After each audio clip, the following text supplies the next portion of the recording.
At sa mga hahabol naman po sa bakasyon dyan, alamin na natin ang magiging lagay ng panahon for this Friday. Kasama pa rin ang weather tito nating fresh na laging may panahon para sa iyo. Tito Alvin, kamusta ba ang weather mo today?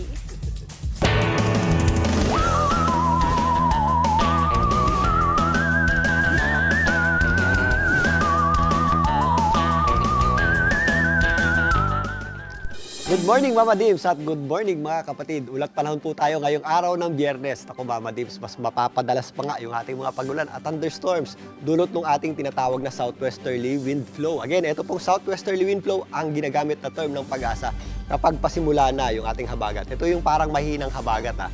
Maliban dyan, meron din tayong frontal system dito sa itaas na bahagi ng ating bansa, dyan po sa may extreme northern Luzon. May part din po yan sa pagpapalakas ng ating habagat or southwesterly wind flow. Ito pong ating hangin, yung ating low pressure area o circulation dito sa may West Philippine Sea ay dudugtong dito sa ating frontal system na kung saan ito pong taas na bahagi ng ating bansa ay relatively mababa ang pressure dyan na kung saan yan nga po ang pupuntahan ng ating hangin. In the next few days, mas lalakas pa yung ating southwesterly wind flow. If mapuna na yung sapat na dami ng pag-ulan ng Pag-asa para sa kanilang criteria, maaari na po yung magdeklara ng opisyal na panahon ng tag-ulan o yung pagpasok nga ng ating habagat or southwest monsoon.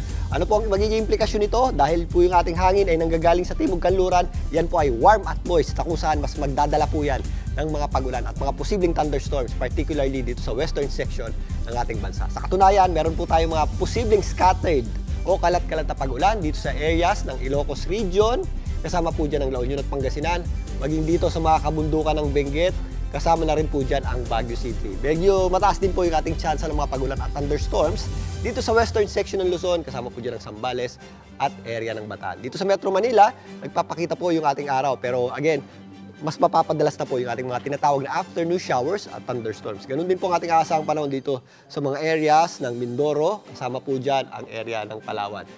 Kasama na rin po dyan ang area ng Western Visayas, although minsan mas madalas po magpakita yung araw. Tuwing hapon at gabi, meron tayong mga posibleng thunderstorms. Ito pong mga kulay green na yan. Dito naman sa Mindanao, relatively nabawasan po yung ating mga pag-ulan dyan dahil medyo mataas yung ating axis ng moisture o yung ating southwesterly wind flow. Maliwalas po at mainit ang panahon natin dyan, lalong-lalo na sa tanghali. Pero pagsapit ng dakong hapon, makikita nyo meron tayong mga posibleng pulo-pulo lamang o mga isolated na pag-ulan at thunderstorms. Dito nga sa Metro Manila, sa mga lalabas ng bahay ngayong Biyernes at magbabakasyon ngayong weekend or gagala ngayong weekend, ugaliin po ang pagdadala ng payong dahil sa umaga, tanghali, maliwalas at magandang panahon at mainit nga po pagdating ng tanghali. Pero pagsapit ng hapon, mas nagiging maulap po ang panahon natin at mas mapapadalas nga yung ating mga tinatawag na afternoon showers at thunderstorms. Paghandaan po natin yan, mga kapatid. Bago na mga kapatid, ang ating araw po ay sumikat kanina pang 5:26 AM at muli pong lulubog mamayang 6:21 ng gabi. At yan muna ang latest sa ating lagay ng panahon. Magbabalik ang inyong weather tito na laging may panahon para sa iyo. Mga kapatid, Dimples Romana po, kumpletuhin ang inyong umaga ng mga kwentong puno ng inspirasyon. Salubungin po ang bawat araw ng may ngiti at pag-asa. Kaya't mag-subscribe na po at mag-follow na sa aming social media pages ng News 5.